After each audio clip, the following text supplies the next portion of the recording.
Good evening and welcome to the Board of Mayor and Aldermen Workshop. It is January 30th, 2025 and it is 5:30 p.m. The prayer on Tuesday night will be with Vice Mayor No, the Pledge of Allegiance with Alderwoman Hobbs. Everyone should have a copy of the minutes from the January 2nd workshop, the January 7th public hearing, and the January 7th regular meeting. Next, we're going to move on to presentations. We have the 2025 Best Places to Work in Tennessee. Andrew Patton and Leah Presley. Thank you, Mayor. Good evening, everyone. I'm going to give you some information before we start.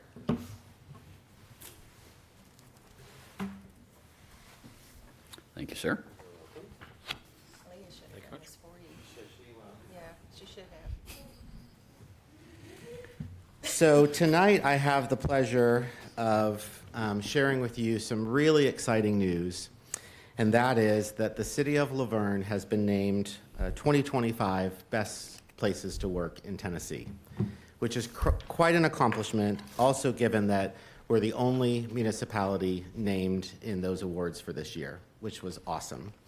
You may or may not be aware that last year we started using Dayforce to do surveys of our employees so that we could, learn important data about their experience.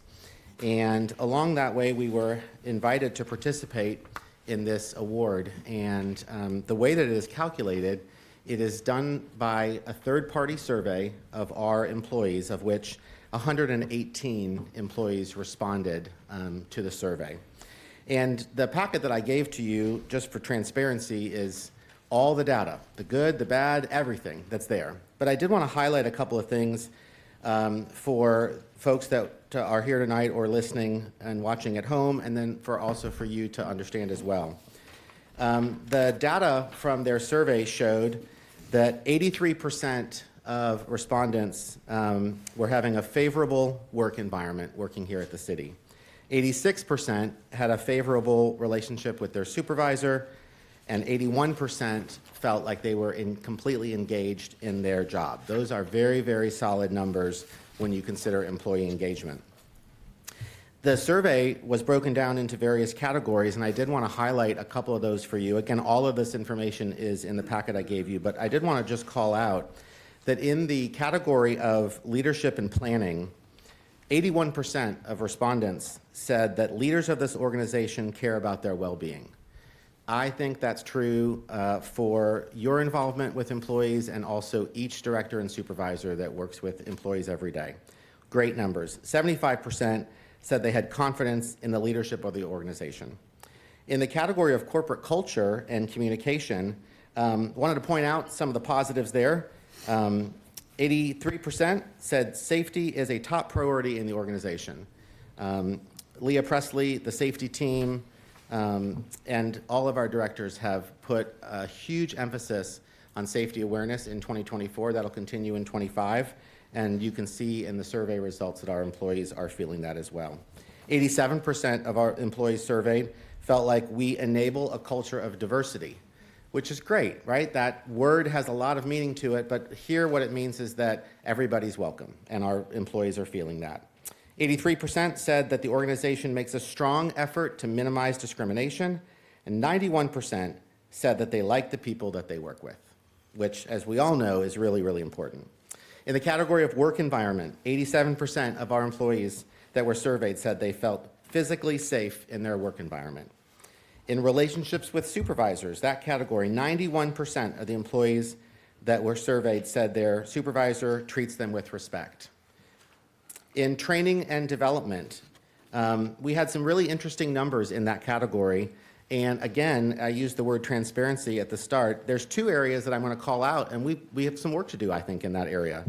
The first one is 66% of employees said that the computer or other hardware that they use is dependable.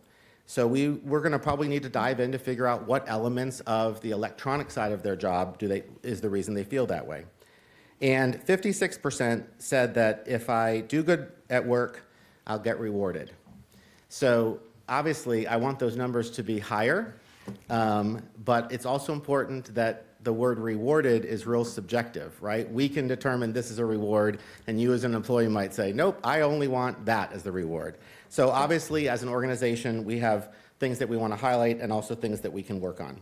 In overall engagement, 86% of our employees say they are willing to give extra effort to help the city of Laverne succeed. And also 86% said they plan to continue their career with the city of Laverne for at least 2 more years. Why is that important?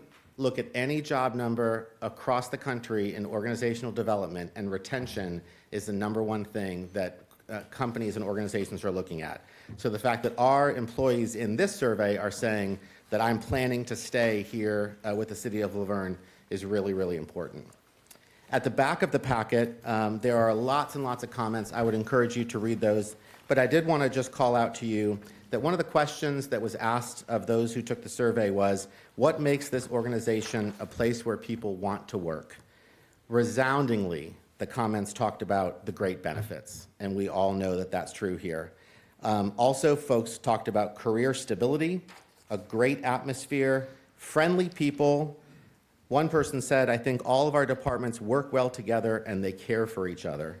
And then finally, someone said, the department I work in allows for a better work-life balance with understanding that issues outside of work happen and are willing to work with you to allow you to come back in a good headspace and be more productive.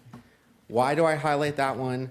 I can tell you, and you've heard me say it in here, and it's a part of the mantra that we have in HR, and that mental health at work is really important, and I think that comment really highlights that. So for the board tonight, I would love to present to you this plaque that says, presented to the city of Laverne, winner of the 2025 Best Places to Work in Tennessee, and our mission statement, committed to community. So congratulations to our employees and our directors and our staff that I get to work with, and to you, the board. So I wanted to present this to you this evening. Come on down, guys.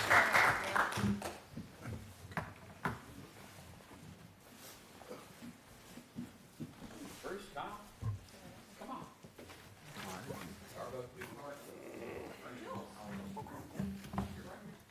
Miss Leah? She got a really good job. I'm sure. Where you want me?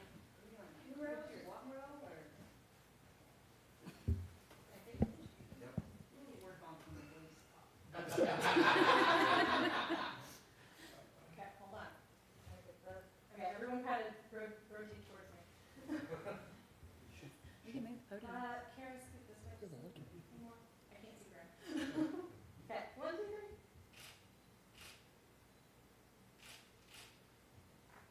Good. Thanks. Yay.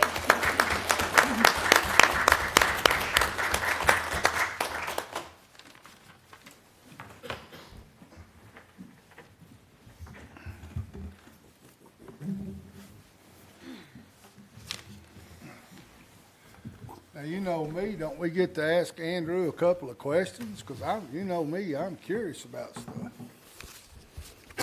Absolutely, ask away. So, first of all, man, I think that's awesome. And I know we've talked about this before, but just refresh my memory. How does these numbers, I'm assuming that you all have dug into them, how does these numbers compare to other municipalities our size? Or is this based on the entire state of Tennessee, no matter how big or small?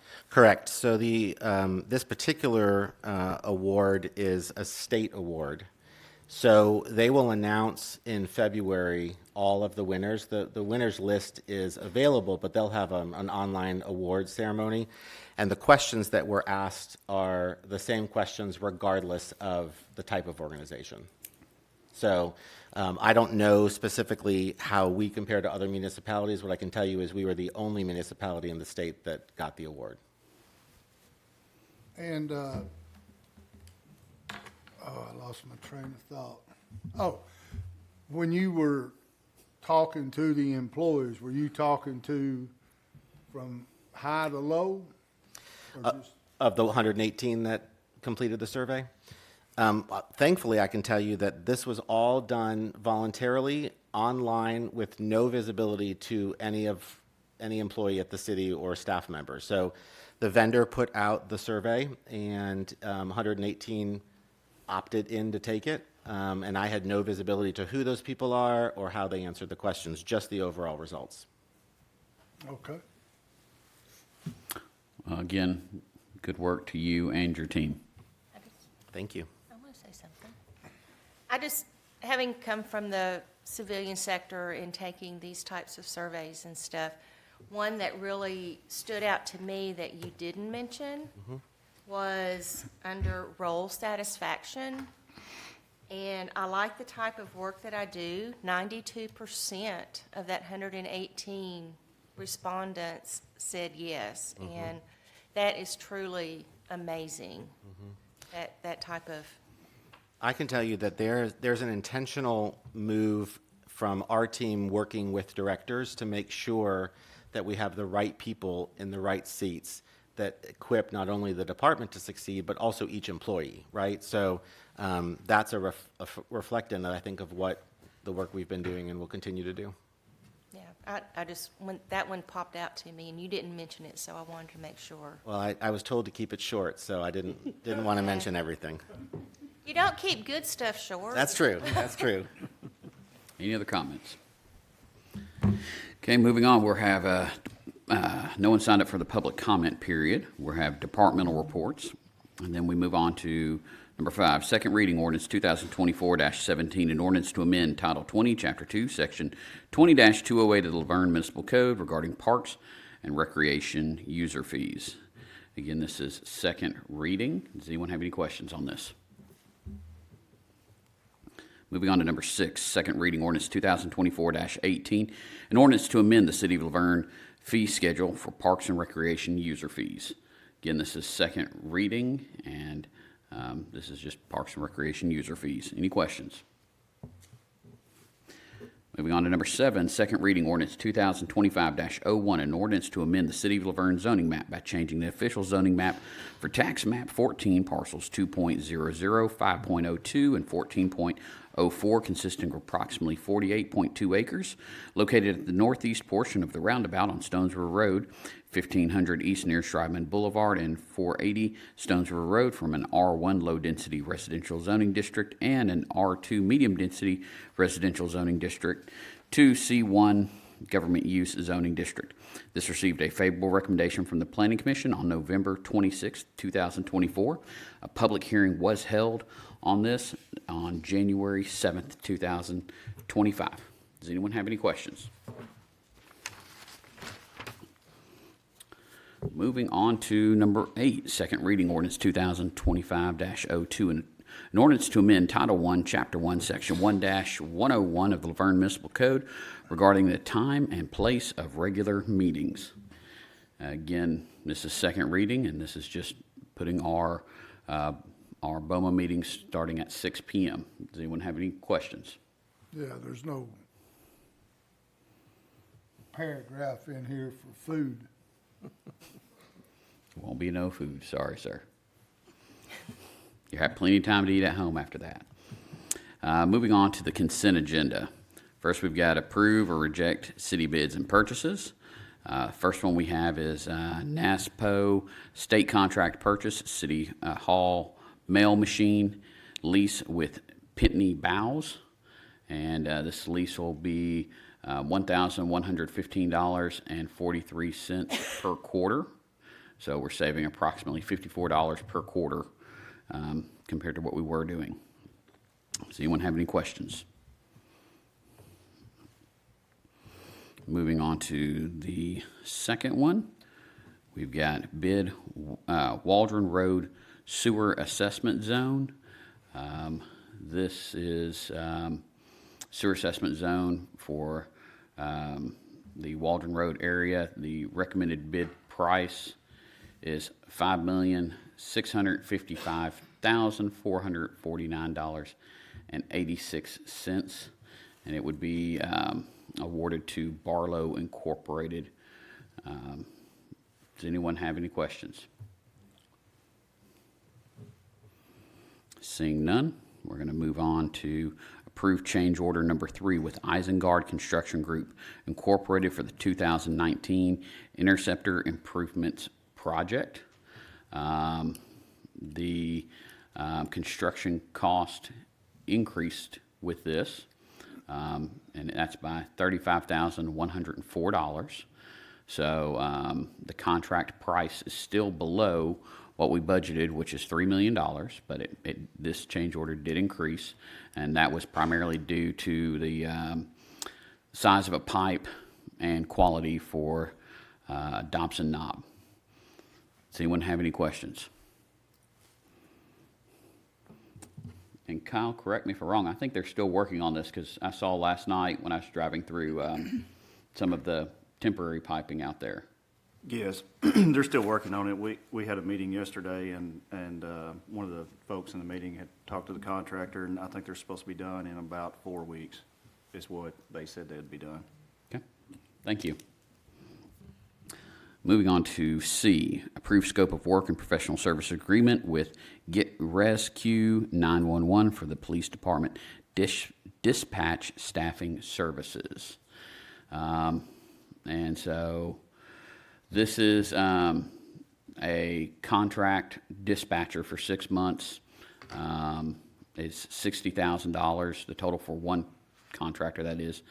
And then, of course, there's $10,000 due with this contract signing, and then there'd be a monthly invoice. But we, just like everyone else, are experiencing dispatcher shortages, and so this is to help with that. Aaron, is there anything you'd like to add with it? If you could come up, this way the public can hear you at home.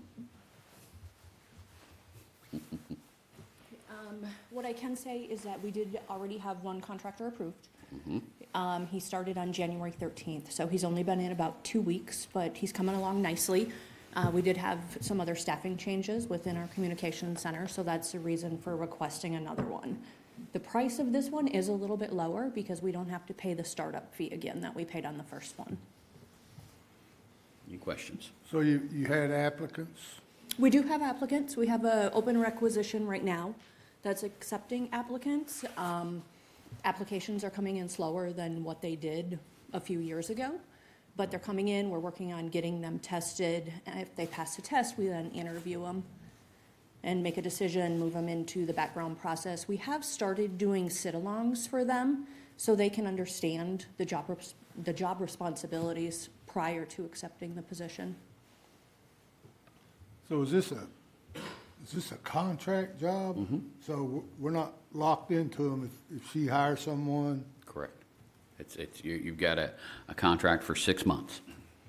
And I think, too, it's important to note that from the time somebody applies until they're fully trained in dispatch is probably about 9 months, considering the time it takes to go through the background, the psych, the poly, the medical, and then it's about 6 months of on-the-job training. So we feel like these people that would come in under this contract are trained, ready to go to work?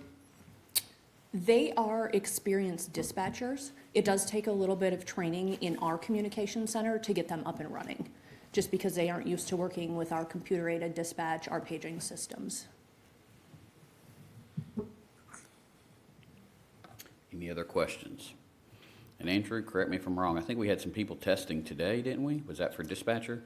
We've had tests on a number of days this week. Yeah, we're trying to work with Aaron to get the process moving as quickly as possible, yet don't compromise on the quality. Correct. Wonderful. More efficiency. Any other questions? Thank you. Thank you. Aaron. Moving on to D, approve change order number 6 with Barron Construction LLC for the Public Works and Community Development Services Facility. This is a change of about $14,169 to the overall project, but we are still within budget for it, I believe. Does anyone have any questions? And then lastly, on the consent agenda, approve agreement with Hands on Nashville for volunteer management, recruiting, and advertising for stormwater events. This is just an annual partnership with Hands On Nashville.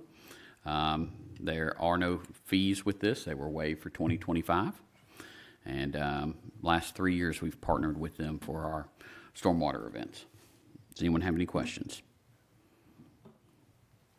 Moving on to new business, first reading ordinance 2025-03, an ordinance to amend Title II of the Laverne Municipal Code regarding boards and commissions. And then this would combine the Greenway into the beautification Arts and Advisory Committee. Does anyone have any questions on this? Moving on to number 11, first reading ordinance 2025-04, an ordinance to amend Title I, Chapter 1, Section 1-103 of the Laverne Municipal Code regarding the public comment period. And this would update it and allow people, basically their staff will create a website or a portion of our city website to allow people to sign up to speak online for the day of the question, for the day of the meeting. This also still requires, we will still have the paper sign-ups as well prior to the meetings. Does anyone have any questions? They can sign up anytime for the meeting, but they gotta sign in 15 minutes prior, or just when they get here? 15 minutes prior, and then the online portion is, will allow anyone to sign up to speak by 12 p.m. on the day of the meeting in question. But if you sign up online, do you still need to complete that? No. Okay, It's the online option so that people don't have to physically come. right, sure. Any other questions? Number 12. First reading ordinance 2025-05, an ordinance to amend the fiscal year 2024-2025 drug fund budget. And this is an amendment of $35,000, and this is for the cost of the ballistic vests. Does anyone have any questions? And then next we've got resolution 2025-01, a resolution to amend the employee handbook. And I believe Andrew was asked to take us line by line through every single change. You know that is not the case. I was going to ask Danny and Donna to come up and do the report since I've had to help at the library in the past. But I felt like Danny might add some things that weren't approved. So this, we try to, last time I was up here talking about the handbook, I said it's a living document, right? So we try to revise things regularly and improve them if we can. I do want to let you know that this year we took a little bit of a different process, and we asked for input from all of our directors in the process. And so we heard some really, really good things from them that myself and Bruce and Kyle were able to try to flesh out. And so wanted to highlight some of the changes, not only for you, but also for our employees in this year's handbook revisions. The first one is in our definition section. For immediate family, we made some changes to include some different designations, including parents-in-law, step-grandparents, step-brother, and step-sister. And also, we removed the term current in front of parents and grandparents. As I'm sure you can imagine, families are flexible and changing, and there's lots of moving parts, and we don't necessarily want to stand in the way of somebody being able to grieve during a bereavement period because we have the word current in there. So we made that change, or recommending that change, I should say. In section 5.2, we made some changes regarding the process for resignation. And in that section, we made a change for a period of time for a director level position, to give additional notice compared to an hourly employee or a lower level employee from director. And then also there was some added language in that section regarding recoupment of funds and exit interviews, right? So there are positions in the city, I can think of police and fire, that have some agreements with new hires related to costs for training if an employee leaves during a period of time. We just needed some language in the handbook that outlined and reiterated our ability to recoup those funds according to the agreement that they sign. In section 7.13, this was a big one. I think our folks will really like this.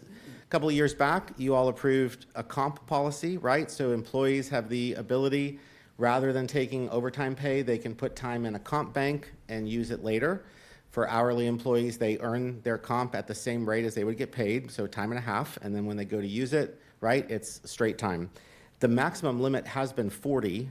When we designed that policy, Bruce and I spent a lot of time looking at other cities' policies and knowing that we had a lot of room to grow in our top end limit, but we wanted to measure it for a while to see what the impact would be on the city. So our recommendation for hourly employees is to move the maximum limit to 80 hours from 40. Additionally, we needed to make a clarification in that section related to our firefighters now that they are on 48-hour schedules.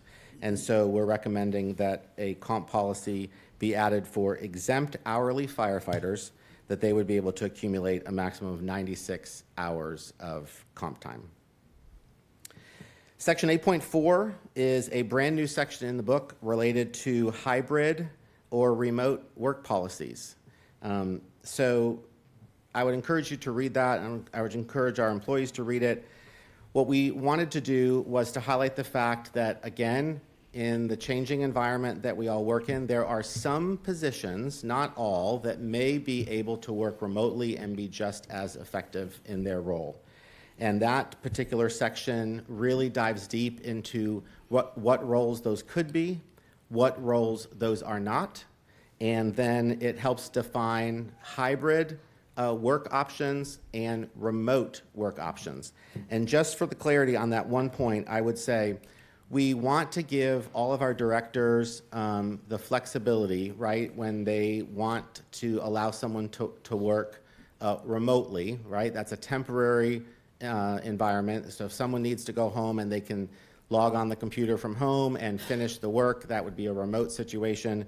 And in that section, the handbook talks about that communication and approval is held right there in the department between the employee and the supervisor and the director. For hybrid work, where an employee might be working a maximum of 3 days at home and 2 days in the office, that process takes an agreement and approval from the city administrator. So read all of that section just to familiarize yourself with the ins and outs of that. Section 8.9 is on personal appearance, and again, in the changing work environment, we had a lot of mentions in my department about couldn't we wear jeans on a regular basis, and as you know, those could be considered business casual and just as professional. And so we had to do some arm twisting of our city administrator, but the recommendation is there to allow administrative personnel, non-uniform employees, to be able to wear jeans on a regular basis, as long as they're not frayed or torn. And obviously, if there are meetings with vendors, clients, or citizens, the expectation would be that you would be in business casual dress for that. Section 9.1 and 9.2 are not new sections in the handbook, but I did rewrite them. That's the discrimination and sexual harassment sections, specifically because the federal guidelines on those two topics were revised, and so we wanted to stay compliant with the language that the federal government uses for discrimination and sexual harassment. Section 9.3E is a section of the handbook related to retaliation. This is really important. It's an important HR topic. It's really important for our employees to understand that we have a no retaliation policy. You are not allowed to be retaliated against for bringing a concern, regardless of who it is against. And also, you cannot retaliate against other people who might bring similar concerns. And so we wanted to refresh and rewrite that section. I'll tell you that that is a work in progress because its perception is reality. And as often as I say it or as my team says it, it's still the employee who has to believe at the end of the day that there's not retaliation. And so we're constantly working on that. Obviously, when we get any wind that may be present, we're quick to deal with those situations. And thankfully, they don't come up often at all. Section 10.11 is an update to FMLA. And this one is, there's no new FMLA guidelines. However, there was a section in our handbook that needed to be revised, and that is dealing with the birth of a baby, specifically on the father end, that there is bonding FMLA that does not need medical documentation. It does need to be used continuously, not intermittently, and FMLA allows for that, so we updated our guidelines to reflect that. We had gotten a recommendation when we met with directors on the ability to do direct leave donations. And what that means is that an employee would have the ability to say that they wanted to donate portions of their earned time to another employee who might need it. We spent a lot of time talking about this, and it is reflected in a new section in the handbook 10.20. I will say that we also still have our sick leave bank, which a lot of our employees participate in, and that is for critical illnesses. When you are out of time, there's a application process and a peer board that will approve that and allows time from the sick bank to be donated to you. And we've had employees participate in that, and I know they are very thankful that that's there. This is slightly different. This allows, as I said, an employee to make a specific donation. I do want to say that this particular request is made directly with the director of HR, one-on-one. So the employee would need to come to me, tell me that they want to make that donation. That donation can remain anonymous, and we will handle that all within the Dayforce system so that the employee who might need that time can be given it by a peer. What's the downside of this, right, is that there's always the question on favoritism, and so we'll be careful to monitor that. But at the same time, because we have the sick leave bank for all employees, this is just another avenue that can be used if employees, particularly tenured ones who have lots of time, might want to donate time to a fellow peer that might need it. Section 11.3 and 11.4, this is our new definitions on short-term disability and long-term disability.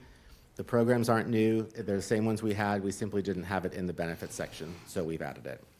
And finally, section 16, which is our Dayforce section, we've updated language related to attendance and the use of the Dayforce clock, specifically around the fact that when you passed the handbook, when we did Dayforce, we talked about the fact that there is a window of time that an employee can log in to their shift before they're considered late.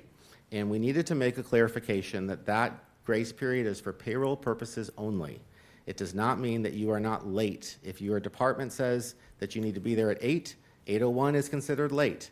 8:01 just isn't considered late for payroll purposes. So we will have some conversation with our directors and supervisors and our employees on that so they can fully understand that. So that's a high-level overview. I'll be happy to answer any questions that you might have. Man, I've been around a long time. Some of that stuff sounds amazing to these. Do the employees know anything about this before tonight? Judging by their enthusiasm, I would say no. What'd you think about some of it? Yeah, I think we're on board with the meeting we had. A lot of that stuff was addressed, and it's been updated for your approval. I think there's a bunch of big wins in there for employees across the board. Yeah, I've never even, the thing about donating your time, raising the comp. One thing I didn't mention that you'll like, I think, is that we've lowered the temperature for the ability for our employees to wear shorts that work outside. It was 80, it's now 70. Oh, yeah, that was my baby. Bruce didn't tell me that, does he? Good. That was another arm twist. It was. Oh, I feel it. Chief But- Beasley's in Chattanooga, and he wanted me to tell you that you would probably lose your mind that at the conference he's at, it was 44 degrees, and everybody that was there was in shorts and sweatshirts for it. So that's a fire thing, I guess. But yeah, 70 degrees. Sounds like you are trying to keep good employees to me. Andrew, Yeah.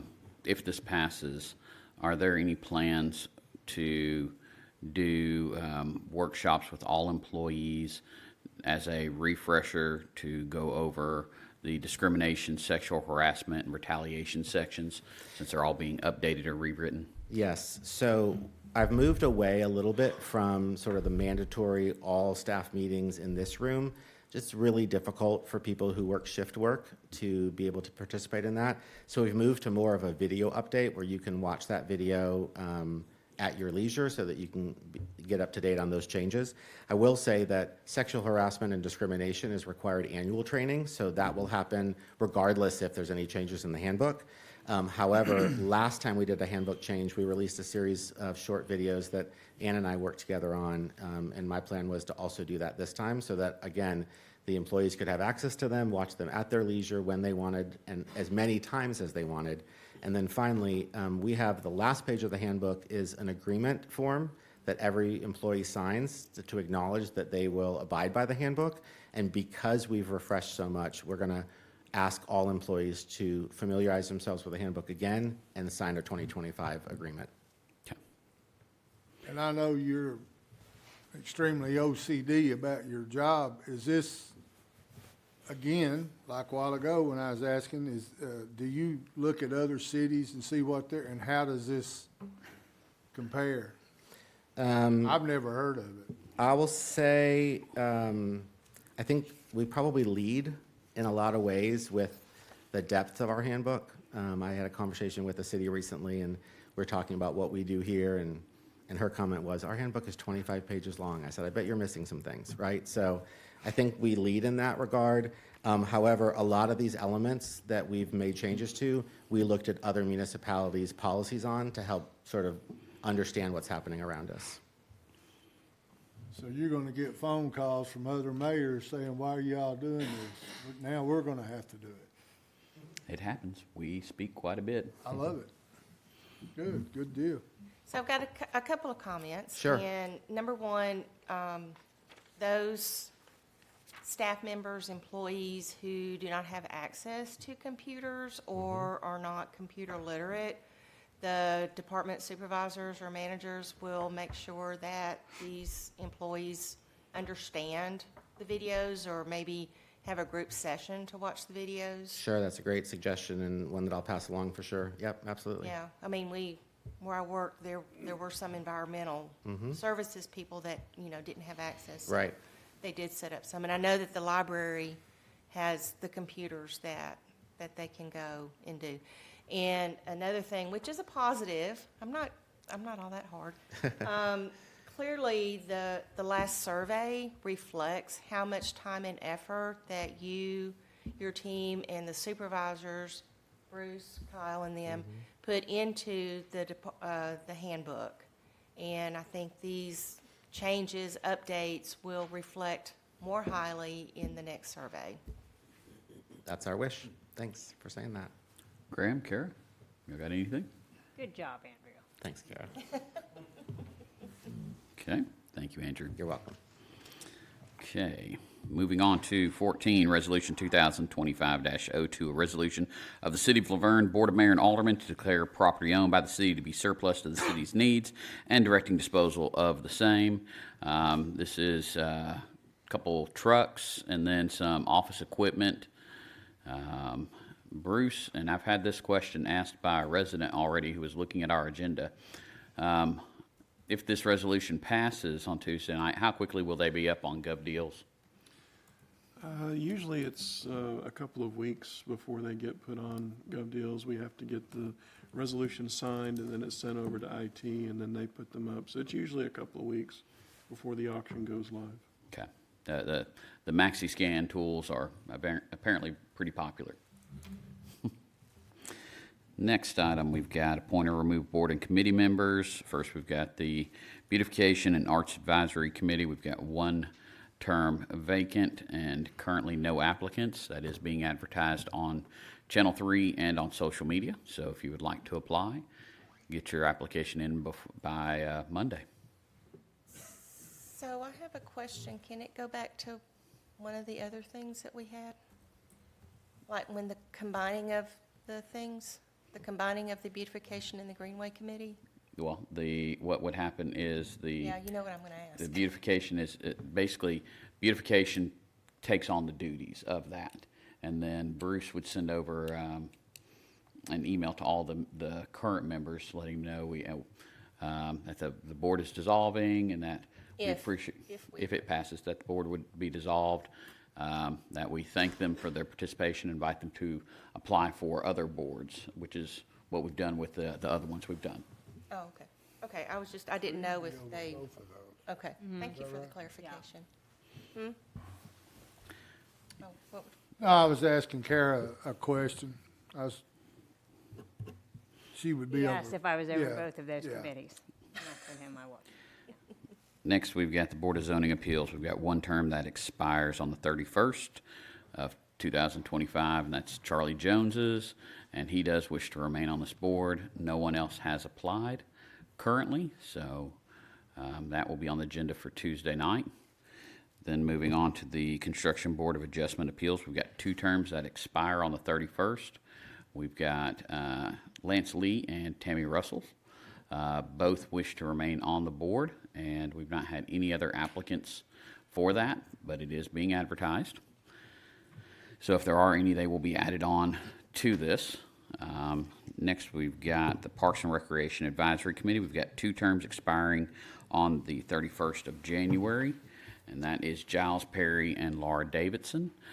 Giles would like to remain on this board, whereas Laura Davidson is not able to continue. So that opening is being advertised, and if anyone would like to apply, they would, if they get it in on Monday, they will be added onto the agenda.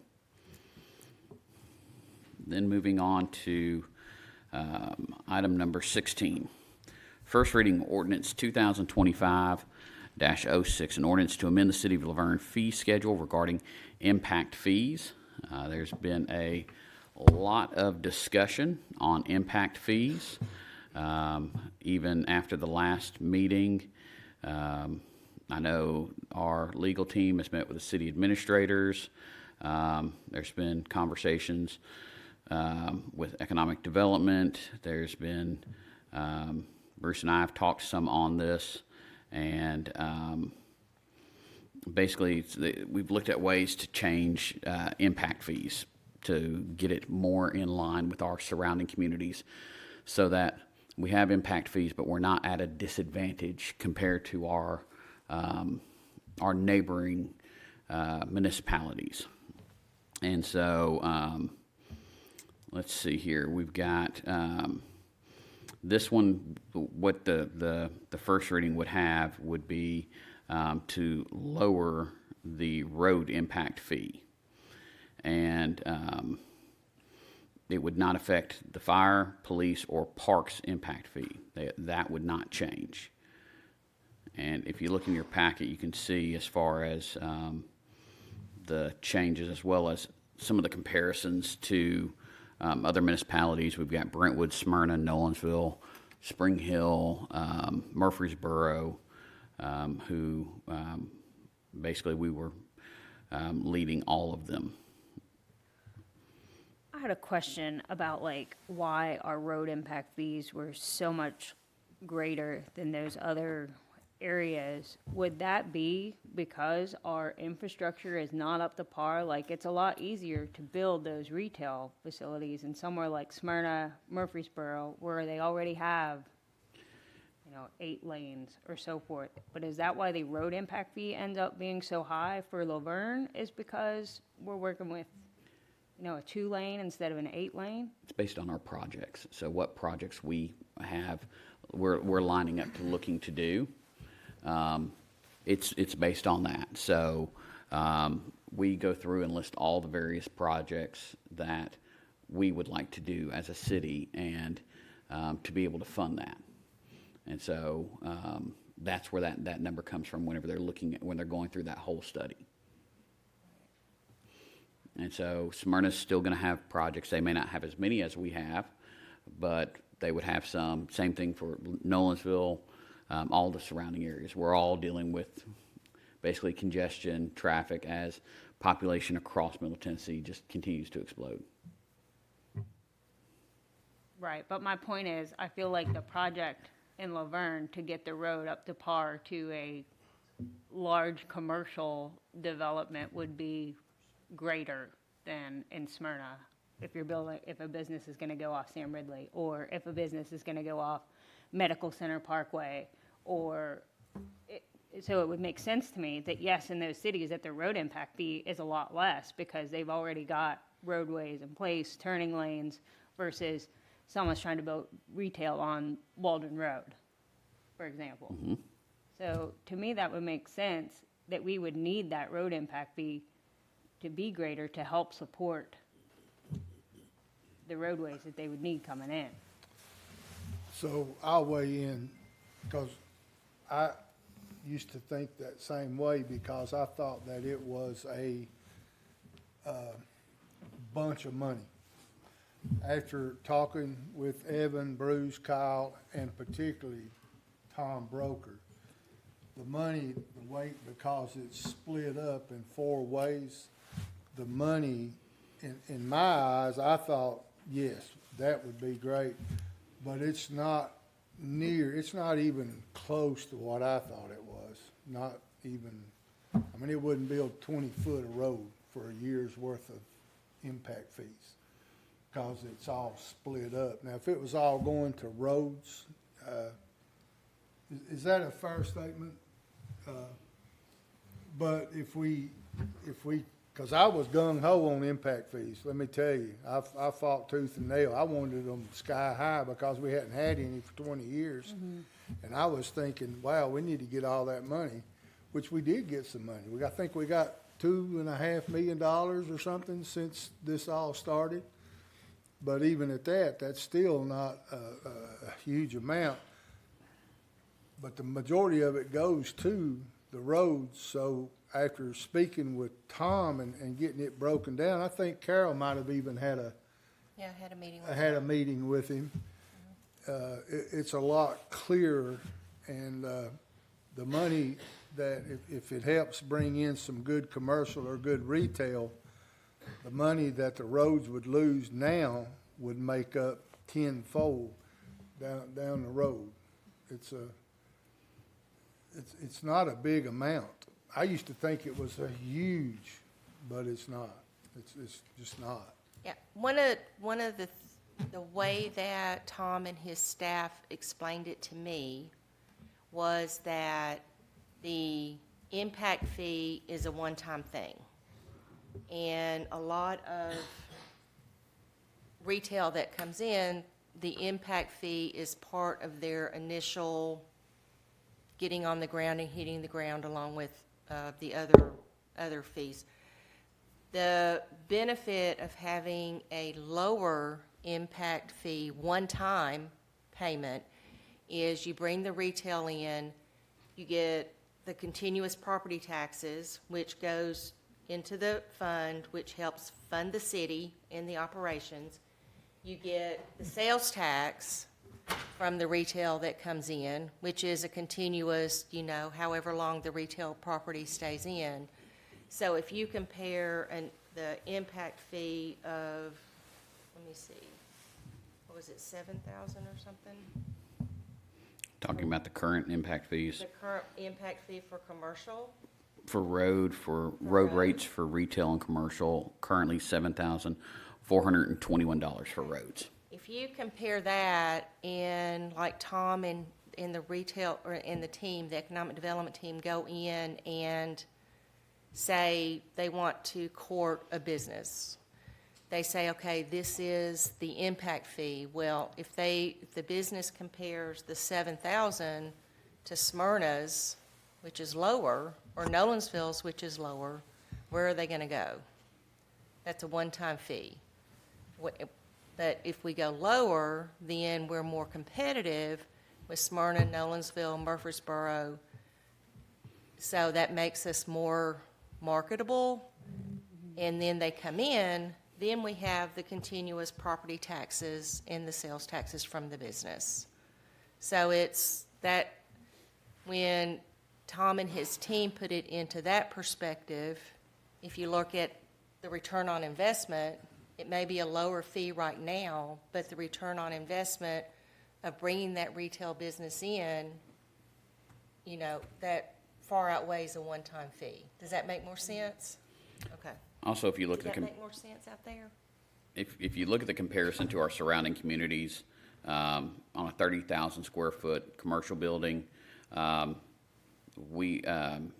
Smyrna's is Smyrna, Nolensville, Spring Hill, Murfreesboro are all lower than us from anywhere from $57,000 to $154,000. That's very telling. And if you're trying to choose where you're going to put a building, and you're looking at this area, which we all live in this area, this is all a common area, but if you're going to pay more money here and go 1 mile down the road and pay significantly less, which one are you going to do?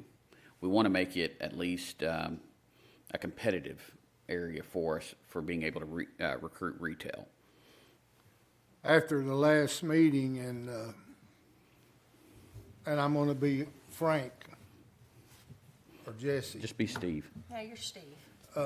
When I heard you mention about doing the roads money, I was not happy at all. I would have, and Mike knows, but the amount of money is a very minute amount compared to what can happen. And after it being explained to me really well, I was okay after that. And Graham deals with these people all the time, and I'm sure you've had comments brought to you about how much money they had to pay in impact fees. And absolutely. Every time you speak to some of these large developers, it's one of their biggest issues they come in the door with first of the cost of the impact fees. So going to the 7% proposed brings us more in line with surrounding areas. And in addition, we are somewhat unique that we have the IDB board, Industrial Development Board, that can also offset some of that cost. If they come in with a large project, we can assist with that as well. yeah, So, quick question for Bruce and Evan on this, because the section in our packet where we've got Laverne impact fee rates, and it's got retail commercial. That is, just to confirm, only retail commercial. It's not gonna hit residential. Residential still stays the same. Industrial still stays the same. Is that correct? That's my understanding. You talking about the category for the road impact fees? Yes, It's across the board, it's across the board. all categories. We're not going to just pick retail and commercial, Okay, that's what I'm asking to confirm. right? so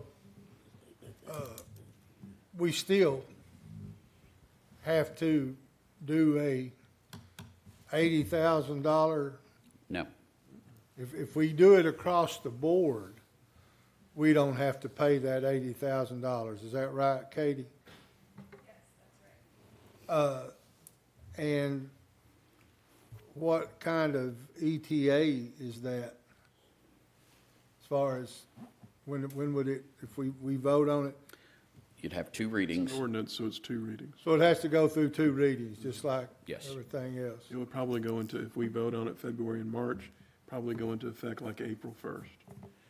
Joe, would this need any kind of recalibration with y'all's online permitting software where people can come in and pay those fees and get permits? Yeah, once they're voted on and approved, we would have to update those fees in EnerGov, which can be done fairly quickly. Wonderful.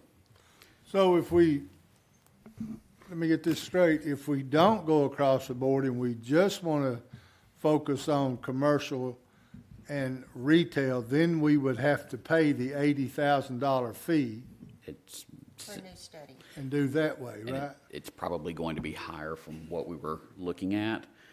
You're looking probably between 100 to 120 now. Yeah, everything's gone up. So I guess And there's no guarantee with those rates, they could come back that all rates, that just being 50% of the new rates equal double what ours are currently.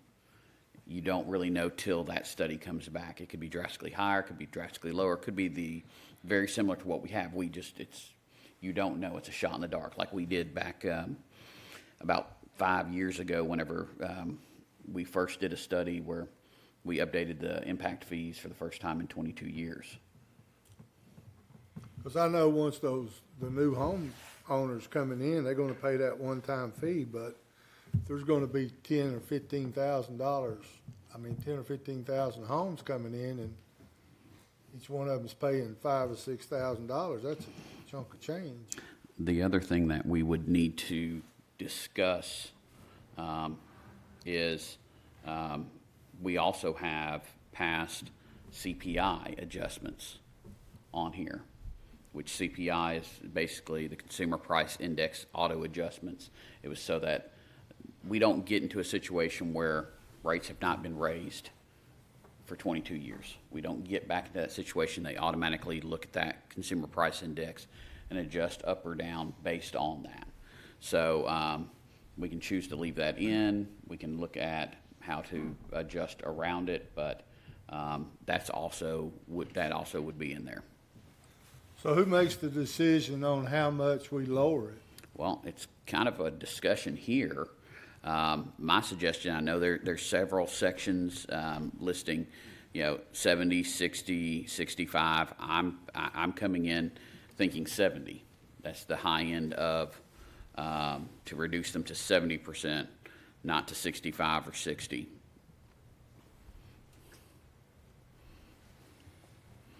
That's just me, but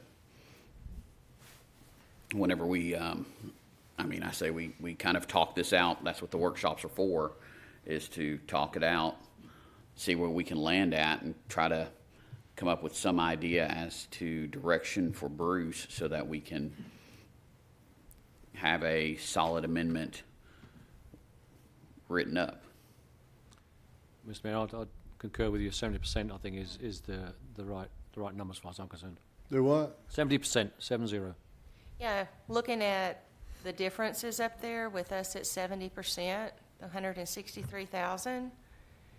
Looking at what the current totals are for the surrounding areas, that makes us very competitive, except for with Nolensville. I think the 70's good. Kara? So when you write it up, Bruce, to put on the agenda, it's gotta have on there 70%. This would be an ordinance to amend the fee schedule. So I would put those new numbers in the fee schedule and then bring it to this board for approval. And there'll be a couple other things that legal will have to review as far as, things we need to make sure we're doing the right way before we bring it Tuesday night for first reading. And you think, and I keep picking on Graham because I know he works with these people closely. Of course, I know the mayor does too, but you think 70% is something that they would? 70% will generate more than looking into Laverne rather than going to surrounding cities. 70% has been a number that we've been speaking to them about, and they have been more inclined to lean towards Laverne if we go to the 70% number versus where we're at today. Kara? I don't have anything to say. I mean, I mean, y'all know how I feel, my no stance. percent, or, No just- percent. I don't think we should Okay. change the impact fees. I don't care for retail. Everybody knows that. I'll Okay. just say it. Okay. I want green space. I want to live. I don't want shopping centers down my throat. Okay. Any other discussion? She's that was my idea when it came out. And I can appreciate that.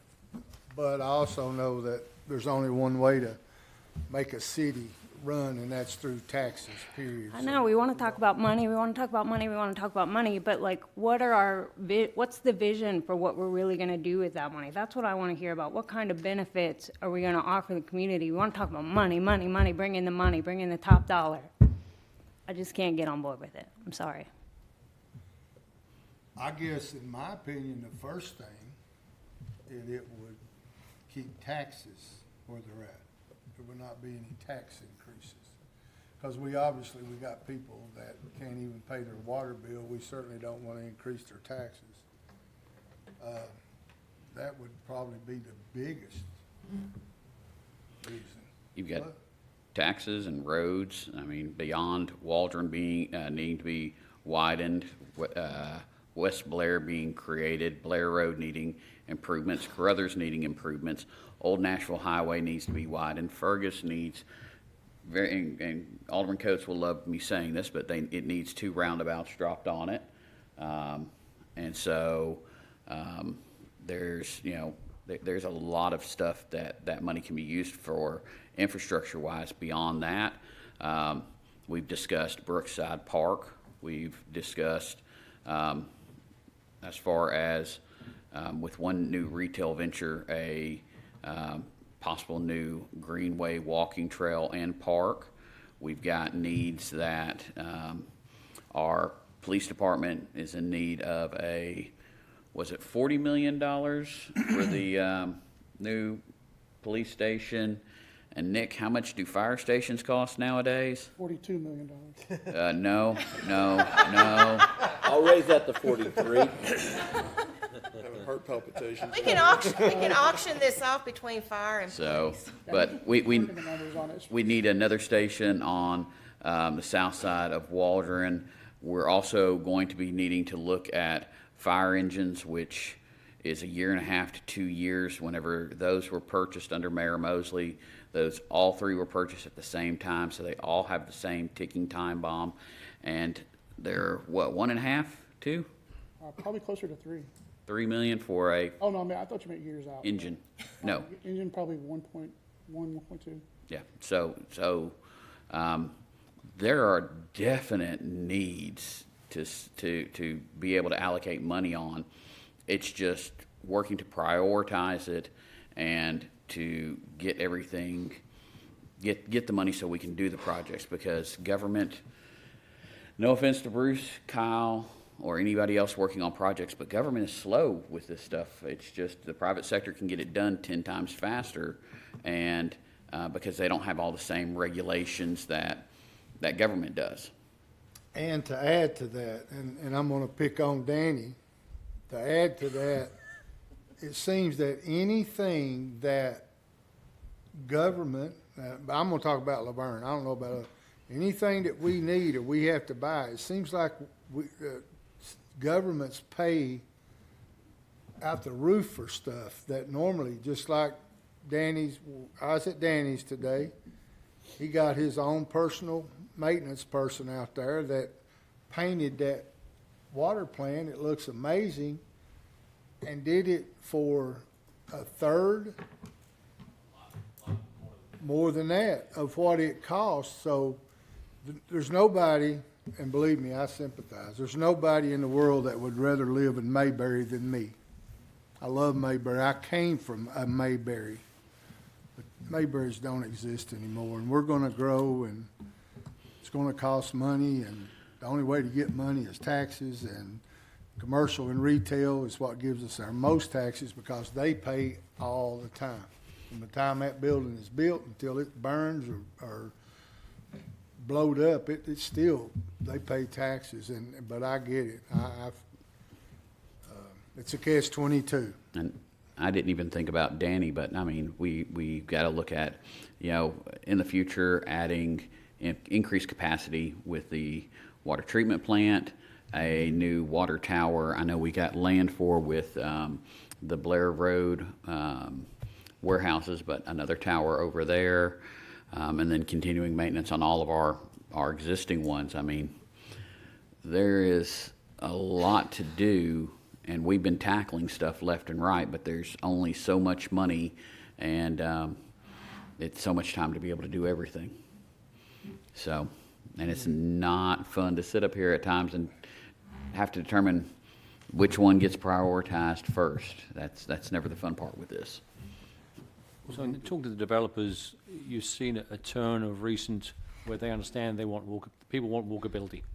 You can see more of it. You can see more requests for not only sidewalks, which is a requirement in Laverne anyway, but certainly on the back of the properties or on the front of the properties to add more walkabilities to the retail areas. And you're seeing that more recently than maybe years ago when I saw it. Certainly there was not wanting walkability. Now developers bring in and they know and they draw it and show it to us to ensure that they know that we're looking for that. And so I think there's been a turnabout of certainly recently, and you're going to see more of it. And you need to tell Dietz we're not trying to take his money. When I was explaining, I said, do you understand now?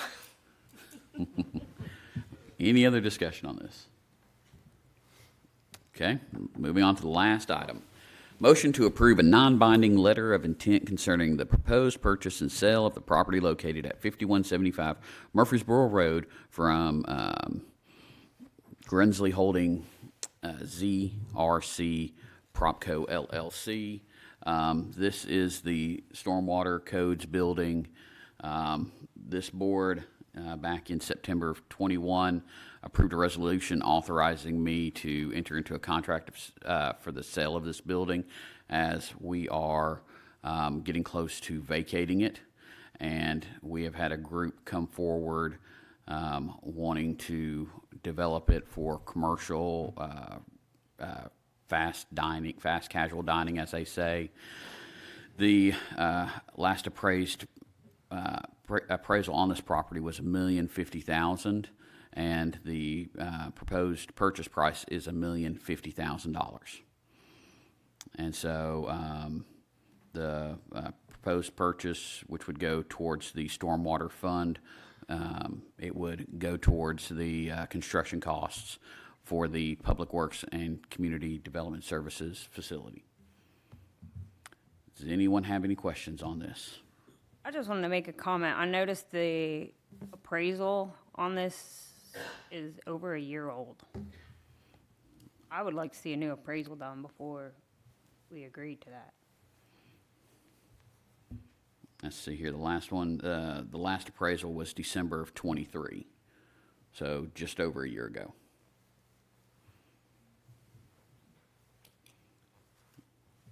I like that. Well, to do that, we would have Done to, a lot in a year. we would have to reject the bid or reject the offer, and then we'd have to go through, what's the average time frame right now, Kyle, for appraisals? It's at least 60 days and probably at least $3,500, because that's, every time we do this, it's another $3,000 or $4,000 in 90 days just to get the same amount back. $3,500 isn't anything if this property value's gone up by 50. I don't disagree. I mean, if it goes up by 50,000, but I don't know if their offer's gonna go up by 50,000. I just know that Well, maybe somebody else would. it could. Like I say, we can easily get it ordered, but it will definitely take at least 60 days. Okay, So this is, who's wanting this? Zaxby? yes. Didn't we do this last time, and because we drug our feet, we lost Dairy Queen or something? There was Dairy Queen, and then there was another group after that. I'm trying to think of what the other group was. It wasn't, well, Noon Development, yes, at one point, but it's, I'm trying to think of what the retail was right there, but they had a whole slate, but to make it work, they needed that front portion as well. Have they said anything about if this passes and they do purchase it, when they are going to try to get started? So there's a due diligence period in here. It is about, I think, 13 months at the longest is how long it could go out. But they don't, I mean, just talking with Will through it, they want to try to get moving as quickly as they can. So they've got to go through, do some due diligence, and they're having some conversations with the property owner behind them to buy a sliver of that property as well, just to kind of square up that building. I think we currently lease a section of property back there from the Pirtle Estate.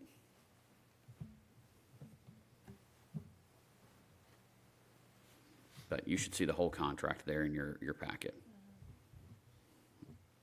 And I went through it with them back and forth quite a bit for several months, and then Evan and Katie have had a chance to review this as well. Also wanted to mention too that, obviously the benefit of having the appraisal is that if you're gonna go under that amount, the comptroller's gonna wanna see that there's some reason or justification of why. There's nothing preventing you from going above that amount if you wanted to without an appraisal. So if you just wanted to sort of spitball it and say, maybe tack on a 5% increase to that and say, we wanna sell it for X amount. What I'm trying to say is you don't have to sell it for the exact appraised amount as long as you're going up from that, not down. Okay. Right, if you go below it, you have to justify it through the Correct. comptroller's office. That's right, correct. So is this like they're offering $1,050,000 and whoever picks up the phone and says, we'll take $1,000,001? Well, Who makes that phone call? Y'all would have to decide that. But once we decide, who would call them? I'm just interested who would make that phone call. that's Make the negative. what we would decide. But right now, the board has already given me the authority to negotiate on this property. And so, going back and forth with them, I can tell you the initial, offering was well below this. So you've already been negotiating with them? Yes. They offered below market value? At the very beginning, yes. At the same time, they didn't have the appraisal at that point.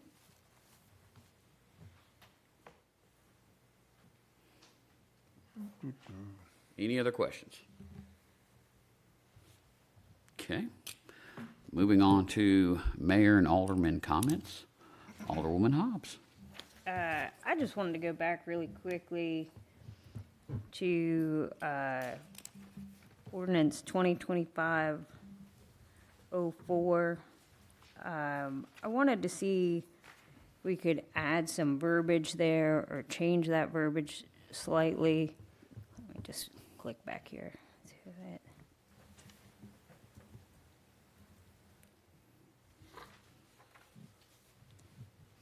There we go.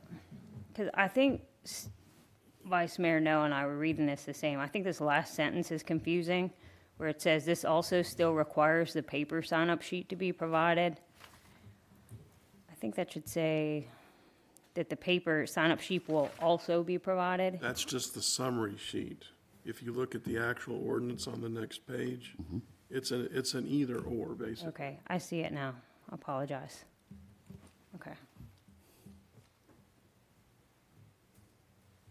And then if they sign up online, is there some type of automated email that they receive? We can set it up to where they would get a receipt of that, yes. Yeah. And then staff would also get a copy of that Okay. as well. I think that would be wise. And then I had messaged you earlier, and I'm sorry if I missed the communication, Bruce, on the update on the traffic calming study. We're still working on that. We're not quite ready with that yet. Okay.